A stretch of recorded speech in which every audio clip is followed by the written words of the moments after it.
بسم اللہ الرحمن الرحیم اعوذ باللہ من الشیطان الرجیم بسم اللہ الرحمن الرحیم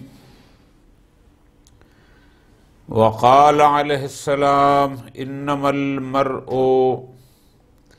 فی الدنیا غرض تنتصل فیہ المنایا ونہب تبادرہ المصائب۔ امیر المومنین علی بن ابی طالب علیہ السلام اس فرمان مبارک میں دنیا کی حالت کو بیان فرما رہے ہیں کہ اس دنیا میں کیا ہوتا ہے یا انسان کی اس دنیا میں کیا حالت ہے، ہماری پوزیشن کیا ہے، اور اس حالت کے باوجود بھی آیا کوئی امید رکھتا ہے کہ یہ دنیا ہمیشہ رہنے والی ہے۔ یعنی در حقیقت امیر المومنین علیہ السلام انسان کے بارے میں بتا رہے ہیں کہ یہ اے انسان تیرے ساتھ اس دنیا میں ہوتا کیا ہے۔ 7 جملے ہیں، میں کوشش کروں گا نمبر وار گزارش کروں۔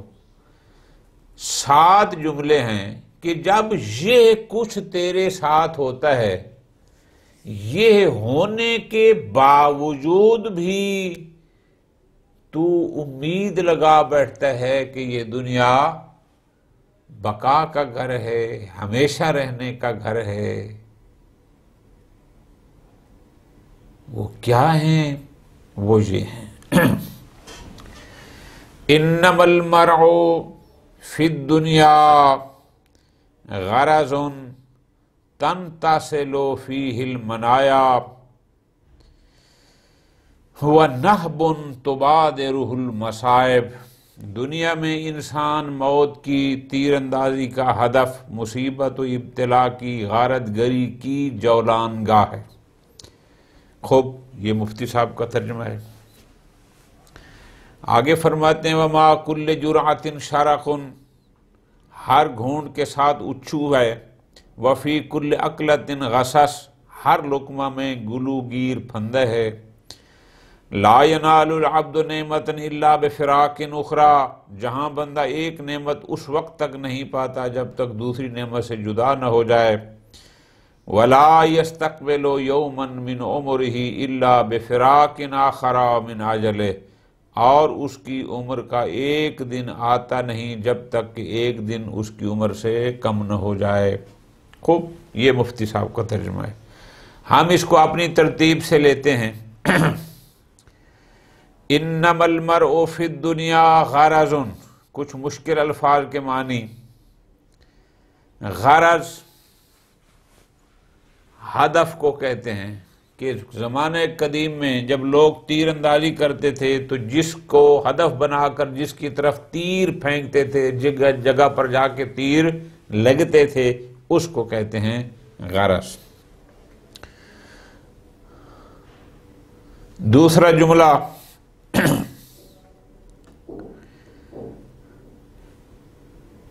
تنتصل فیہ المنایا۔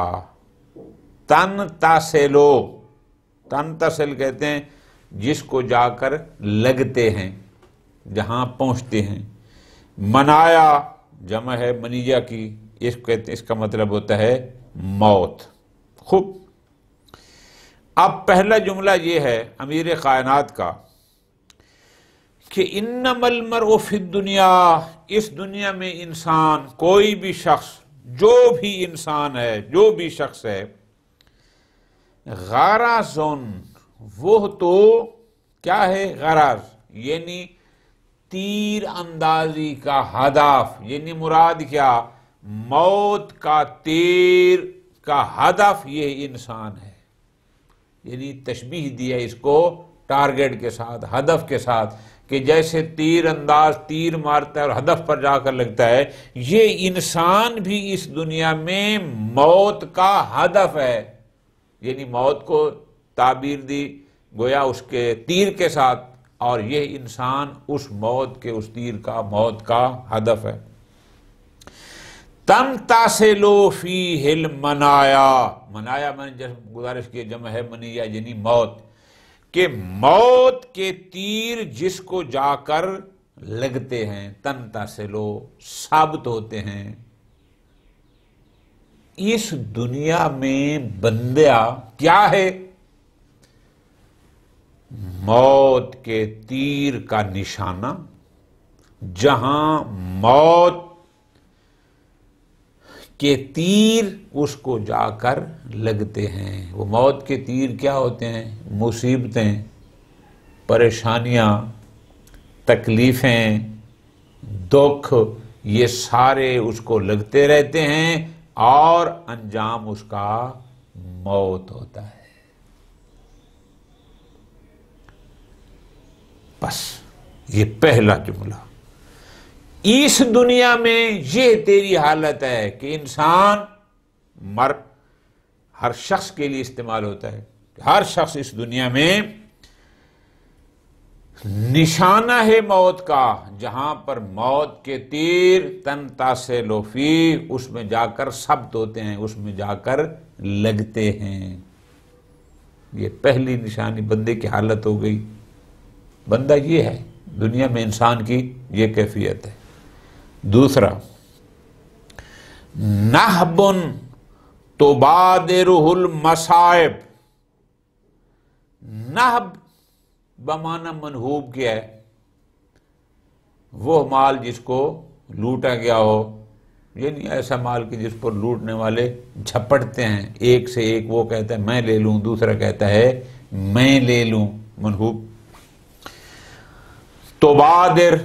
تبادر کئی دفعہ مانا آیا یعنی جلدی کرنا، بھاگنا، مصائب۔ نہبن، دوسرا جملہ کیا ہے کہ یہ انسان اس مال کی مانند ہے، ذرا غور کرنا، اس مال کی مانند ہے۔ نہب بمانا منہوب کے لے لیں، یعنی اس مال کی مانند ہے جسے ہر شخص اٹھانا چاہتا ہے۔ تبادرہ المصائب، مصیبتیں جس کی طرف جلدی کرتی ہیں، مصیبتوں کی جولان گاہ، جیسے ایک مال پڑا ہو اور اس مال کو لوٹنے کے لیے ہر طرف سے لوگ بھاگتے ہیں کہ میں اٹھا لوں، میں اٹھا لوں، میں اٹھا لوں۔ فرماتے ہیں یہ بندہ بھی ایسا ہے کہ تبادرہ المصائب، ہر طرف سے مصیبتیں اس کی طرف جلدی کرتی ہیں، اس کو گھیر لیتی ہیں، ادھر کوئی مصیبت، کوئی ادھر مشکل، کوئی ادھر پریشانی۔ یہ انسان کی یہ کیفیت ہے کہ یہ نہبن، مفتی صاحب نے اس کا ترجمہ کیا ہے؟ جولان گاہ کا، کہ یہ مصیبتوں اور ابتلا کی جولان گاہ ہے۔ مراد کیا؟ کوئی مصیبت ادھر سے آ رہی ہے، کوئی ادھر سے آ رہی ہے، کوئی ادھر سے پریشانی، کوئی ادھر سے پریشانی۔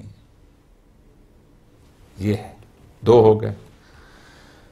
اب یہ کیفیت ہے انسان کی۔ نمبر 3، تیسرا جملہ یہ ہے، ما کل جرعۃ شرق، جرعہ کہتے ہیں گھونٹ کو، پانی کا ایک گھونٹ پھیرنا، شرق کہتے ہیں اچھو آ جانا، اچھو نہیں ہوتا جو پانی کوئی بھی لیکوڈ چیز پیتے ہو آتا ہے۔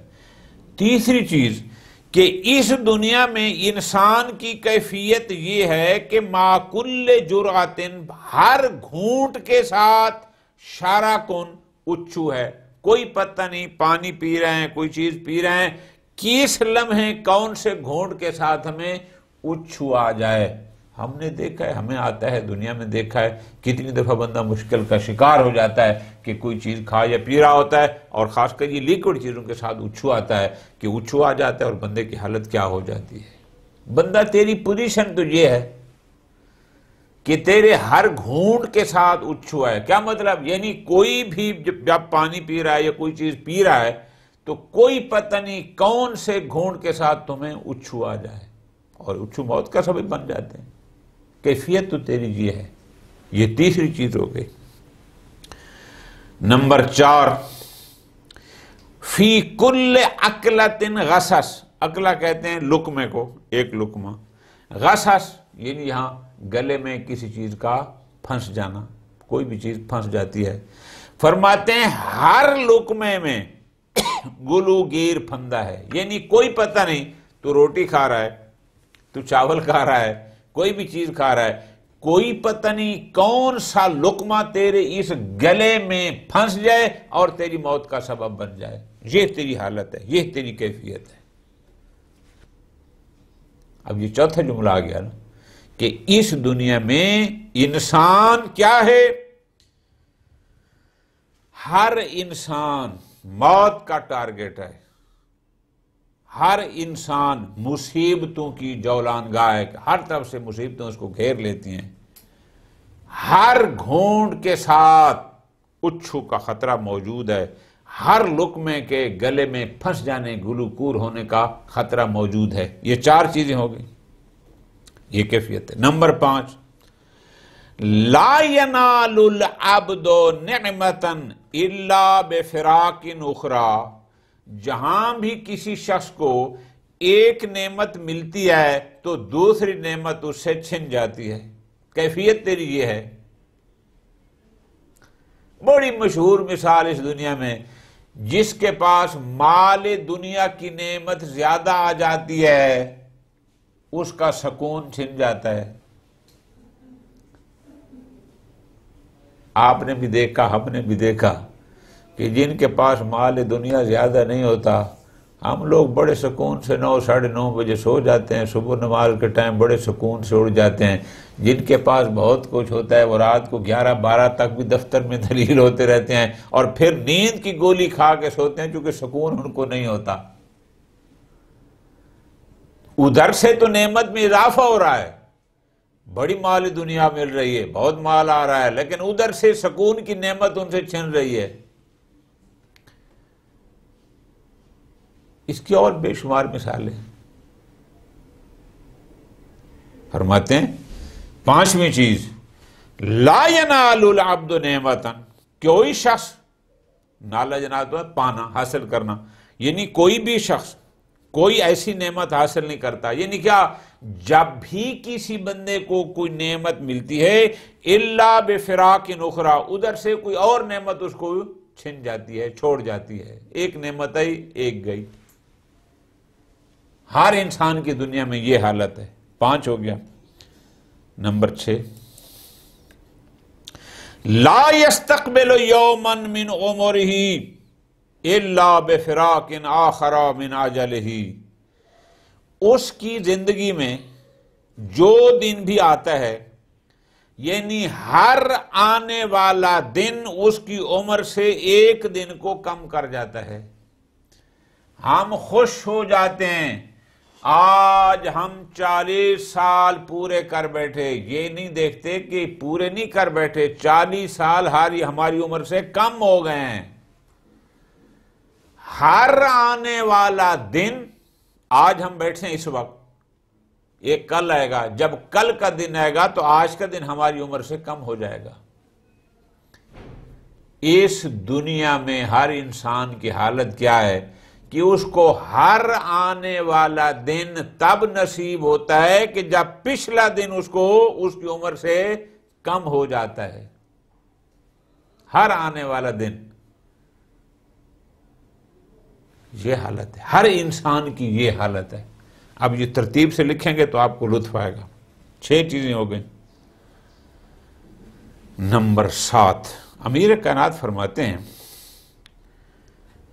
فَنَحْنُ آوَانُ الْمَنُونَ، منون بھی اسی منیہ کی جمع سے ہے، ہم موت کے مددگار ہیں، وَأَنفُسَنَا نَصْبُ الْحُطُوفِ، اور ہماری جانیں ہلاکت کی زد پر ہیں۔ ہاتھ بھی کہتے ہیں موت کو، یعنی موت کے زد پر ہیں۔ 7، ہم خود موت کے مددگار ہیں، ہماری جانیں موت کا ٹارگٹ ہیں۔ ہم جتنے لوگ بھی ہیں، کون سا بندہ ایسا ہے جو کہے کہ میرے اوپر موت نہیں آنی؟ نہیں، ہم موت کا ٹارگٹ ہیں۔ موت مختلف حوالوں سے حملہ آور رہتی ہے، اپنے تیر برساتی رہتی ہے، کسی بھی وقت وہ ہماری جان لے لیتی ہے، ہم ختم ہو جاتے ہیں۔ نحن آوان المنون، بہت لطف لینا ہے۔ ساتواں جملہ کیا ہے کہ ہم خود موت کے مددگار ہیں۔ بہت ساری چیزیں ایسی ہیں کہ جو ہم کھاتے ہیں، پیتے ہیں، استعمال کرتے ہیں، لیکن وہی ہماری موت کا سبب بنتی ہیں۔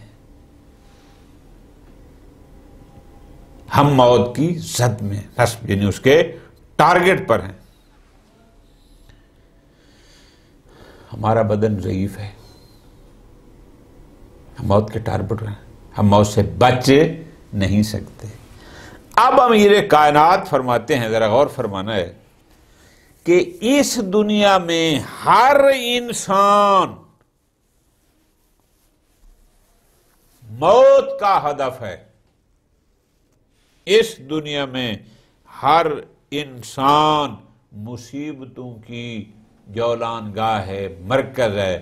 اس دنیا میں ہر انسان کے ہر گھونٹ پانی کے ساتھ اچھو موجود ہے، ہر لقمے کا گلے میں پھنس جانے کا خطرہ موجود ہے۔ فرماتے ہیں جب ایک نعمت اس کو ملتی ہے تو دوسری اس کو چھوڑ جاتی ہے، جب ایک دن زندگی آتا ہے تو پچھلا دن اس کا ختم ہو جاتا ہے، اس کی عمر سے کم ہو جاتا ہے۔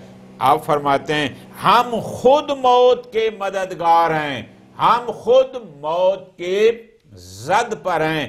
فرماتے ہیں جب یہ ہماری کیفیت ہے فَمِنْ أَيْنَ نَرْجُو الْبَقَاءَ، اس صورت میں ہم کہاں سے بقا کی امید کر سکتے ہیں؟ بہت لطف ہے۔ یعنی مقصد کیا کہ امیر المومنین غلط فہمیوں کا ازالہ فرما رہے ہیں۔ کہاں ہو؟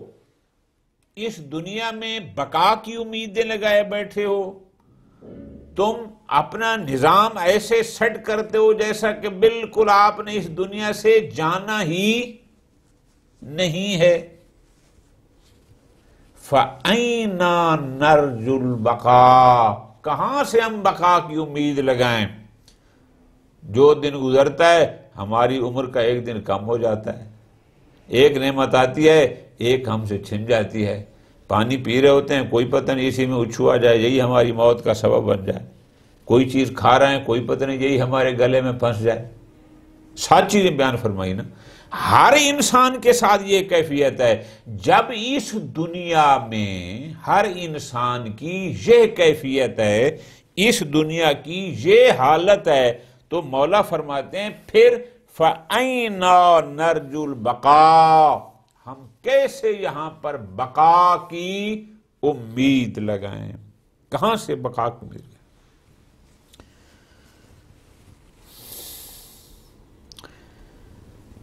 هَذَا اللَّيْلُ وَالنَّهَارُ لَمْ يَرْفَعَا مِنْ شَيْءٍ شَرَفًا إِلَّا أَسْرَعَ الْكَرَّةَ فِي هَدْمِ مَا بَنَيَا۔ سبحان اللہ، لطف لینا ہے۔ فرماتے ہیں هَذَا اللَّيْلُ وَالنَّهَارُ، یہ رات اور دن، یہ شب و روز، لم یرفع من شیء شرفا، کسی عمارت کو بلند نہیں کرتے، الا مگر، اسرعا، عین کے بعد الف ہے کہ یہ لیل و نہار، یہ شب و روز جلدی کرتے ہیں۔ کس میں؟ اسرع الکرتا، یعنی حملہ آور ہو کر اس کو گھیرنے میں جلدی کرتے ہیں۔ کس میں؟ فی ہدم ما بنایا، ہدم ہوتا ہے گرانا، بنایا یعنی جس کو بنایا تھا، مگر یہ کہ حملہ آور ہو کر جو بنایا ہے اسے گراتے ہیں۔ دوبارہ غور کر لیں، ھذا اللیل والنہار، یہ رات اور دن، لم یرفع من شیء شرفا، کسی بھی شے کو وہ بلند نہیں کرتے. مفتی صاحب نے ترجمہ کیا, کسی عمارت کو بلند نہیں کرتے الا اسرع القرۃ فی حدم ما بنیا, مگر یہ کہ جس کو بنایا تھا اس کے بنانے میں پھر جلدی کرتے ہیں. یعنی جس چیز کو بہت اونچا ان شب و روز میں بنایا جاتا ہے اس کے گرانے میں بھی پھر یہی جلدی کرتے ہیں, حملہ آور ہوتے ہیں. وَالتَّفْرِيقِ مَا جَمَعَ, اور جو جمع کیا ہوتا ہے اس کو بکھیرنے میں. آپ دیکھ رہے ہیں اس شب روز بڑی بڑی عمارتیں کھڑی کی گئیں لیکن بالآخر وہ گر گئیں. جو کچھ جمع کیا گیا وہ سب بکھر گیا. دادا 1000 کنال زمین چھوڑ گئے, اس کی اولاد نے اس کو 6 حصوں میں تقسیم کیا. پھر والد صاحب آ گئے, وہ تھوڑی زمین چھوڑ گئے, پھر وہ کئی حصوں میں تقسیم. پھر ہم لوگ آ گئے, پھر ہمارے حصے میں تھوڑی سی. یعنی ایک جمع کرتا ہے, بعد میں اسی لیل و نہار اس شب و روز میں جو جمع کیا جاتا ہے وہ سارا تقسیم ہو جاتا ہے. جس نے جمع کیا ہوتا ہے وہ خالی ہاتھ اس دنیا سے جا رہا ہوتا ہے. وَالتَّفْرِيقِ مَا جَمَعَ, اور جو جمع کیا ہے اسے بکھیرتے ہیں. یہ سب ہم اپنی آنکھوں سے اس دنیا میں اس شب و روز میں دیکھ رہے ہیں. اب امیر کائنات کا جملہ سمجھ آیا کہ جب یہ حالت ہے اس دنیا کی, درمیان کا جملہ آپ نے ذہن میں بٹھانا ہے. فَمِنْ عَيْنَ نَرْجُ الْبَقَاءَ, اس صورتحال میں, اس کیفیت میں جب ہر انسان کے ساتھ یہ ہو رہا ہے, ہم اس دنیا میں کیسے بقا کی امید رکھ سکتے ہیں کہ یہ باقی رہنے والی ہے, یہاں سے ہم جانے والے نہیں ہیں.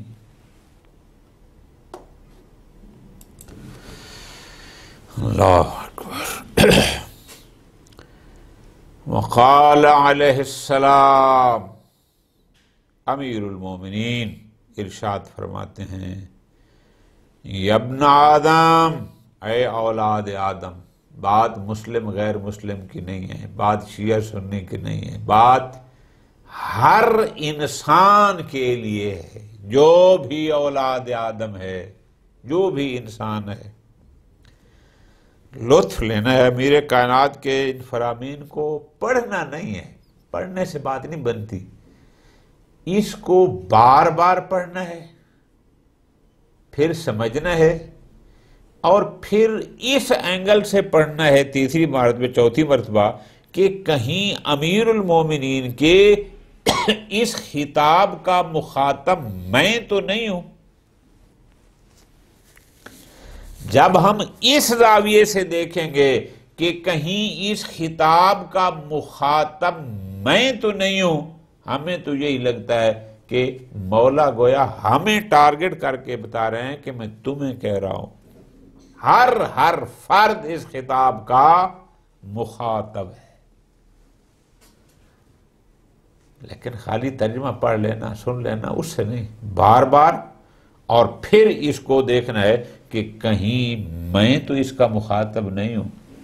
جب اس انداز سے, اس اینگل سے پڑھیں گے پھر لطف اور آئے گا. امیر کائنات فرماتے ہیں, یا ابن آدم, اے فرزند آدم, ما کسبتا فوق قوتکا. قوت کہتے ہیں طعام روزمرہ کی جو ہماری غذا ہوتی ہے, اس کو کہتے ہیں. ما کسبتا فوق قوتکا, تو نے اپنی غذا سے جو زیادہ کمایا ہے, اللہ اکبر, فَأَنْتَ فِيهِ خَازِنٌ لِغَيْرِكَ, اس میں تو دوسرے کا خزانچی ہے. مفتی صاحب نے حسین ترجمہ کیا. جتنا مال تو نے کمایا ہے, ایک وہ ہے جو تیری اپنی غذا ہے, ٹھیک ہے جی, تیرے بیوی بچے ماں باپ اہل و عیال ان کا خرچہ ہے, بالکل ٹھیک. اب اس سے فوقا شیعہ حضرات اس کو بڑا جلدی سمجھیں گے۔ خمس میں کیا کہا جاتا ہے؟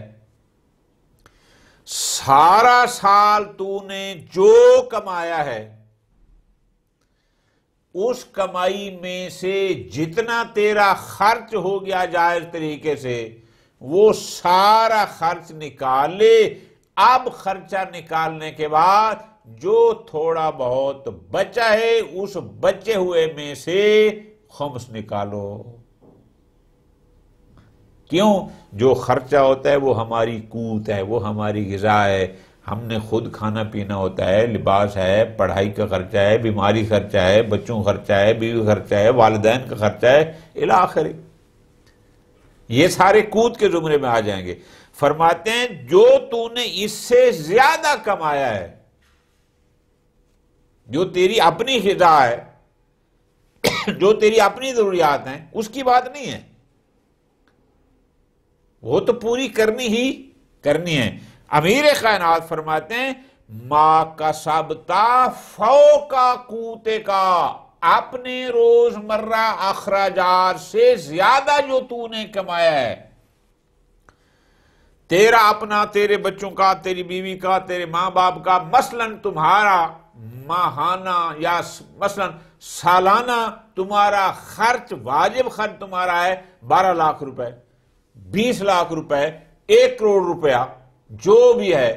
اب اس سے جو زیادہ کمایا ہے اس میں تو دوسروں کا خازن ہے، دوسروں کا خزانچی ہے، اس میں اللہ کا حصہ ہے، اللہ کے رسول کا حصہ ہے، اس میں محتاجوں کا حصہ ہے، اس میں غریبوں کا حصہ ہے، اس میں بیوگان کا حصہ ہے، یہ سب اور کچھ نہ ہو تو تو دوسروں کا خزانچی ہے۔ کیا؟ جو کچھ تو اپنے ہاتھ سے خرچ کر جائے گا، خرچ کرے گا، اس کے علاوہ جتنا بھی تو اس خرچ سے زیادہ کماتا ہے وہ تو خزانچی ہے اپنی اولاد کے لیے، چونکہ سارا کوئی تو ان کے حوالے کر جائے گا نا، اپنے ساتھ تو نے کچھ لے کے نہیں جانا۔ جو کچھ کمایا ہے، جو اپنے ہاتھ سے خرچ ہو گیا، سبحان اللہ کہ تو نے کمایا، تو نے ہی خرچ کیا۔ جو خرچ نہیں کیا وہ کدھر جاتا ہے؟ اور کہیں نہ جائے تو تیری وارثوں کو جاتا ہے نا، تیری اولاد کو جاتا ہے، یا تیرے بعد جو بھی وارث ہیں۔ تو اس کا مطلب ہے تو دوسروں کا خزانچی تھا، تو نے تو اس کو خرچ کیا نہیں، تیرا تو وہی تھا جو تو نے اپنے ہاتھ سے خرچ کر دیا۔ بس اپنی فرماتے ہیں ما کسبتا فوق قوتک، جو تو اپنی قوت سے، اپنی غذا سے، اپنی ضروریات زندگی سے زیادہ کمائے گا اس میں تو اپنے غیر کا، غیر سے مراد یعنی دوسروں کا خزانچی ہے، وہ دوسرا کوئی بھی ہو سکتا ہے۔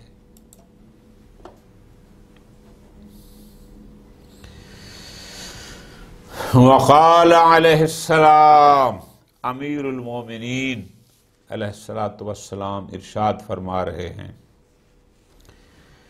اِنَّا لِلْقُلُوبِ شَهْوَةً وَإِقْبَالًا وَإِدْبَارًا۔ ایک کلیہ قاعدہ ہمیں دے رہے ہیں، ذرا لطف لینا ہے کہ کام کس وقت کیا جائے، ذرا غور کرنا۔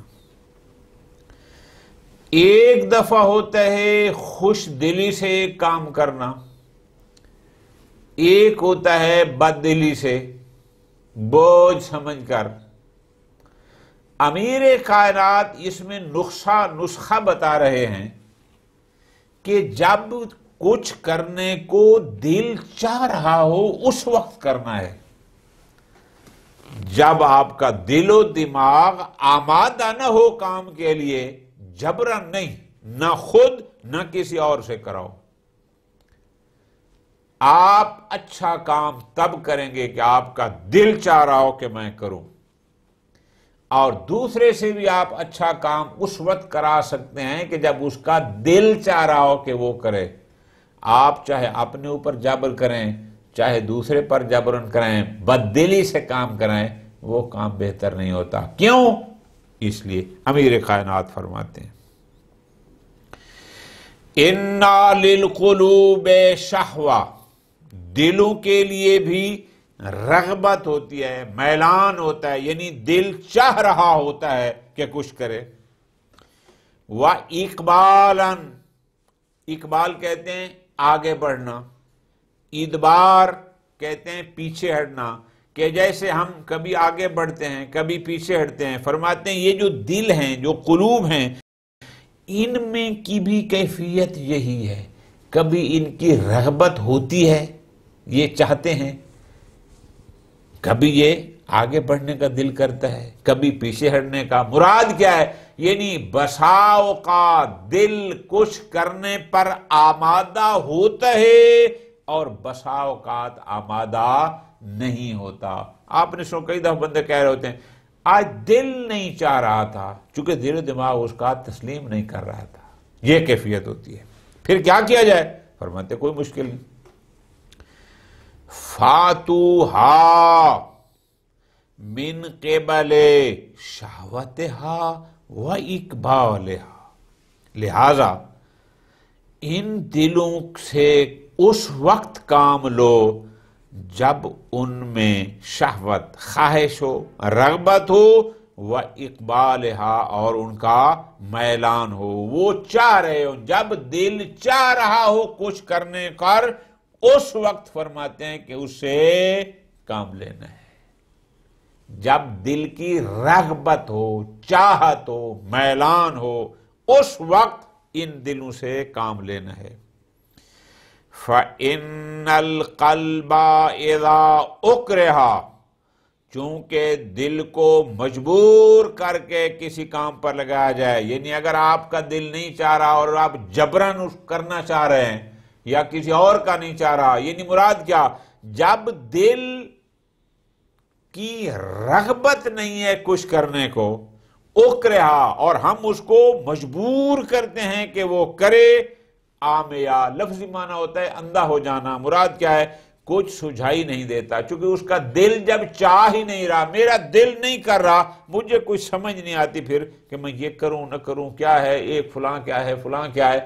ایسی کیفیت میں یعنی امیر المومنین ہمیں ایک قانون بتا رہے ہیں، ایک رہنمائی دے رہے ہیں کہ کس وقت دل کرو، یعنی جب کچھ کرنے پر تیرا دل و دماغ آمادہ ہو اس وقت اس سے کام لو، اور جب دل نہ چاہ رہا ہو جبر کر کے اپنے آپ پر یا کسی اور پر، اس وقت کام نہ لو۔ اس لیے کہ اگر آپ مجبور کریں گے عامیات، تو پھر اس کو وہ جو چاہتے ہوئے مختلف آپشن اور راستے اس کو نظر آتے ہیں، پھر وہ راستے اس کو نظر نہیں آتے۔ خداوند متعال ہمیں امیر کائنات کے ان فرامین کو پڑھنے، سمجھنے اور عمل کرنے کی توفیق عطا فرمائے۔ وصلی اللہ علی محمد و آل محمد۔